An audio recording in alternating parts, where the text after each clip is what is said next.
Meantime, Chelsea King's family and Assemblyman Nathan Fletcher made it official today. They're teaming up to seek major changes in California's sex offender laws.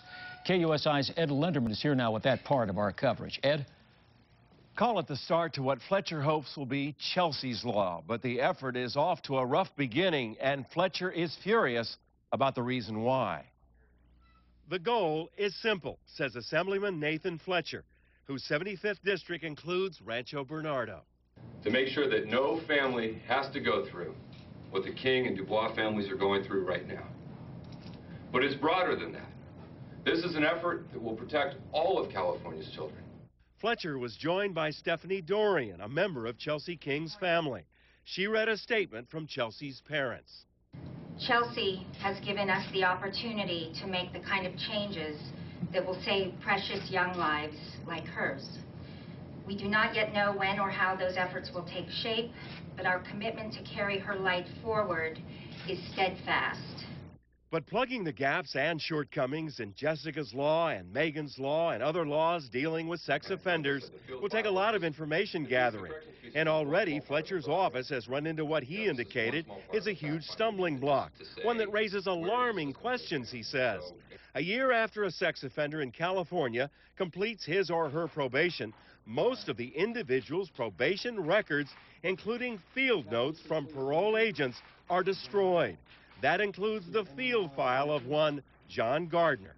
Fletcher says he's written to both the Department of Corrections and the State Inspector General. He wants corrections to rescind the policy immediately, and he wants the IG to investigate why it was there in the first place. He also wants an assembly committee to hold a hearing on the issue. I want an explanation from Corrections on why a policy of destroying these records is in the best interest of our state public safety. What little Corrections has set him on Gardner, says Fletcher, is unacceptable.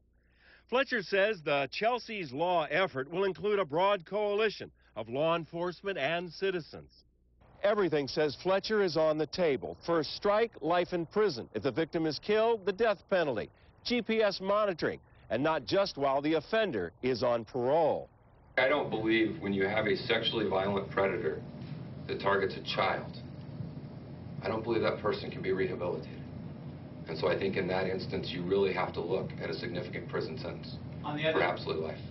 He adds the effort will include a look at whether low-level sex offenders should be separated from the high-risk violent sexual predators, allowing law enforcement to give them greater scrutiny.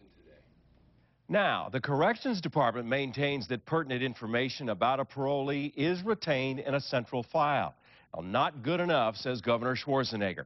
Late this afternoon, the governor ordered an immediate halt to destroying records of sex offenders. He called the current practice unacceptable. Alan? I can't imagine why that hasn't been done before now. Ed, did Fletcher offer any sort of timetable before Chelsea's law would obviously go before the legislature? He and his office were short on specifics today, simply because so much work needs to be done here. Research, getting this broad coalition together. By the way, that already includes the DA and the sheriff. There'll have to be hearings. Now, as we've talked throughout this ordeal, everyone wants things to happen quickly. It's going to take a lot of time to put Chelsea's law together. Yeah, certainly a lengthy process. All right, Ed, thank you for that report.